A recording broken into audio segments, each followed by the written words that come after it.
কিয়ামতের ভয়ঙ্কর বিপদের দিন যখন কেউ কোনো কাজে আসবে না, বাবা কোনো কাজে আসবে না, মা কোনো কাজে আসবে না, ভাই কোনো কাজে আসবে না, বন্ধু কোনো কাজে আসবে না, সম্পদ কোনো কাজে আসবে না, টাকা পয়সা কোনো কাজে আসবে না।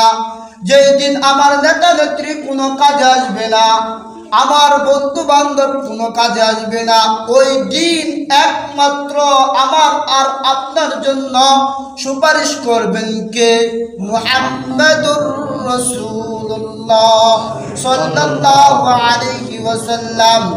আল্লাহ পাক রব্বুল আলামিন বলেন, ফাইদা জাআতিস সাখা ইয়াউমা ইয়াফিরুল মারউ মিন আখি ওয়া উম্মিহি ওয়া আবি ওয়া সাহিবাতিহি ওয়া বানি লিকুল্লি ইমরিইম মিনহুম ইয়াউমা ইযিন শা'নুন ইউগনি ওয়ুজুহু ইয়াউমা ইযিন মুসফিরা দাহিকাতুন মুস্তাবশিরা ওয়া ওয়ুজুহু يومئذ عليها غبرة ترهقها قترة أولئك هم الكفرة الفجرة।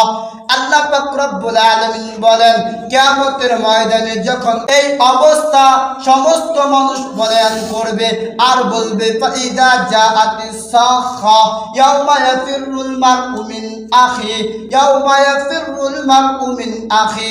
আজকে যে ভাই আপনার জন্য এক ভাই আপনাকে যদি পার করে আপনার ভাই আর বয়ে থাকতে পারে না, রক্তের টানে যে ঝগড়া করে আপনি যদি বিপদে পড়েন, ভাই হয়ে থাকে না, আপনাকে সহযোগিতা করার জন্য আগিয়ে যায়, আপনি যদি না খায়া থাকেন, ভাই হয়ে থাকে না, আপনাকে সহযোগিতা করে, ওই ভাই কাল কিয়ামতের ময়দানে বলবে, ইয়া নাফসি ইয়া নাফসি, আমার ভাই বলতে কেউ ছিল না।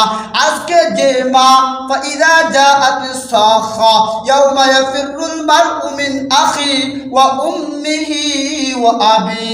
আজকে যে মা নিজে না খায়া সন্তানকে খাওয়ায়, যে বাবা মাতার গাম পায়ে ফেলে টাকা পয়সা উপার্জন করে সন্তানকে খাওয়ায়, কাল কিয়ামতের ময়দানে ওই মা বাবা বলবে, ইয়া নাফসি ইয়া নাফসি, আমার সন্তান বলতে কেউ ছিল না, আমি সন্তান বলতে কাউকে চিনি না, আমার নাফসি আমার নাফসি আমার নাফসি।